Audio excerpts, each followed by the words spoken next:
Segundo Crônicas, capítulo 23.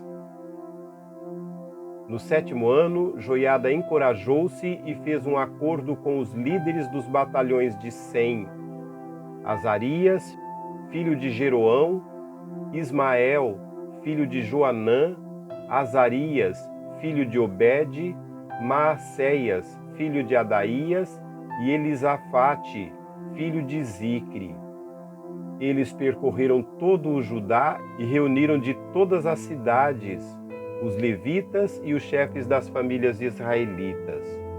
Quando chegaram a Jerusalém, toda a assembleia fez um acordo com o rei no templo de Deus.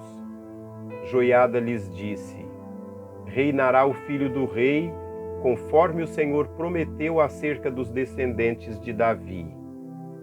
Vocês vão fazer o seguinte: 1/3 de vocês, sacerdotes e levitas que entrarão de serviço no sábado, deverá ficar vigiando nas portas do templo. 1/3 no pátio real e 1/3 na porta do alicerce, e todo o povo estará nos pátios do templo do Senhor. Ninguém deverá entrar no templo do Senhor, exceto os sacerdotes e os levitas de serviço. Esses podem entrar porque são consagrados, mas o povo deverá observar o que o Senhor lhe determinou. Os levitas deverão posicionar-se em torno do rei, todos de armas na mão. Matem todo aquele que entrar no templo. Acompanhem o rei aonde quer que ele for. Os levitas e todos os homens de Judá fizeram como o sacerdote Joiada havia ordenado. Cada um levou seus soldados, tanto os que estavam entrando de serviço no sábado como os que estavam saindo, pois o sacerdote Joiada não havia dispensado nenhuma divisão. Então ele deu aos líderes dos batalhões de Sem as lanças e os escudos grandes e pequenos que haviam pertencido ao rei Davi e que estavam no templo de Deus.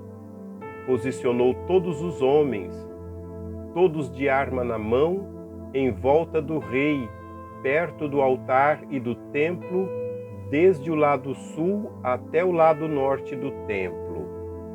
Joiada e seus filhos trouxeram o filho do rei e o coroaram. Entregaram-lhe uma cópia da aliança e o proclamaram rei, ungindo-o e gritando: Viva o rei! Quando Atalia ouviu o barulho do povo correndo e aclamando o rei, foi ao templo do Senhor, onde estava o povo.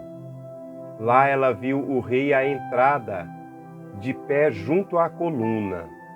Os oficiais e tocadores de cornetas estavam ao lado do rei, e todo o povo se alegrava ao som das cornetas. Os músicos com seus instrumentos musicais dirigiam os louvores. Então Atalia rasgou suas vestes e gritou: Traição! Traição! O sacerdote ordenou aos líderes dos batalhões de Sem que estavam no comando das tropas: levem-na para fora por entre as fileiras e matem à espada todo aquele que a seguir. Pois o Senhor dissera: não a matem no templo do Senhor. Então eles a prenderam e levaram à porta dos cavalos, no terreno do palácio, e lá a mataram. E Joiada fez um acordo pelo qual ele, o povo e o rei seriam o povo do Senhor. Então todo o povo foi ao templo de Baal e o derrubou. Despedaçaram os altares e os ídolos e mataram Matã, sacerdote de Baal, em frente dos altares.